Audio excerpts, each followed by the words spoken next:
Hello বন্ধুরা, আজকে আমাদের পুকুর দিয়ে সাইপন মাছ ধরা হয়েছে।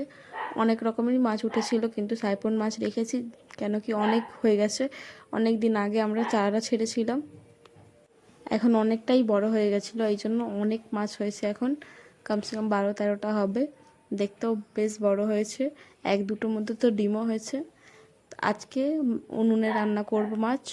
তারপরে একটু গাছের লেবু ছিঁড়ে নিলাম একটা, অনেক দিন পর। এটা অনেক দিন ধরেই বড় হচ্ছে, রস ভালোই ছিল। আর একটু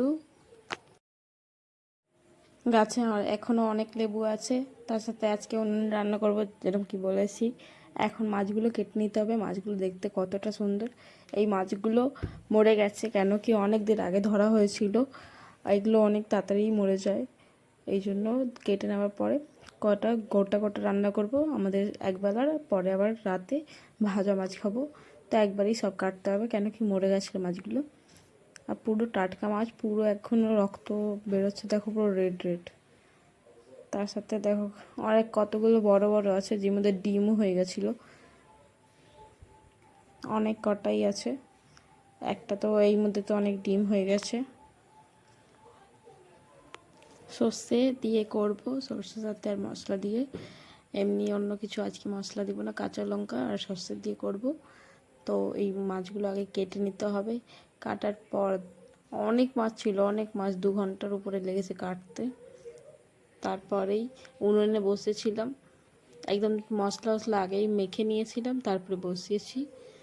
হয়ে গেছে এখন এই। আর আমাদের বাগানে অনেক কিছু আছে, যেরকম কেক, কলা অনেক বড় আছে, আম তো অনেক রকমেরই আম আছে। সব আমগুলো, কতগুলো আম তো মিষ্টি লাগে কাঁচার মধ্যেই।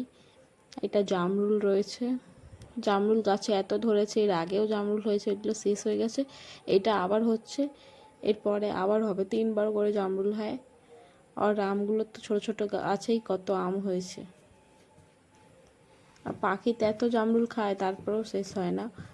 এদিকে আমগুলো দেখো কতগুলো, আম তো অনেক গাছ আছে আমাদের, কমসে কম 10-12-র উপরেই আছে আম গাছ। তারপরে তো খেয়েছি দুপুরের খাবার, চাটনি, এটা মাছের তেল, আর তার সাথে ডিম ফিম ছিল, চর্বি ছিল। তারপরে এইদিকে জাল লাগানোর জন্য কাজ চলছে। এটা কাঁচা আমের ওই ছুলে বানিয়েছি, এটা লবণ দিয়ে খেতে খুব ভালো লাগে, কাসুন্দি দিয়েও খাওয়া যায়। ছেড়ে দিই, এখন উঠতে পারবে, এখানে রাখি।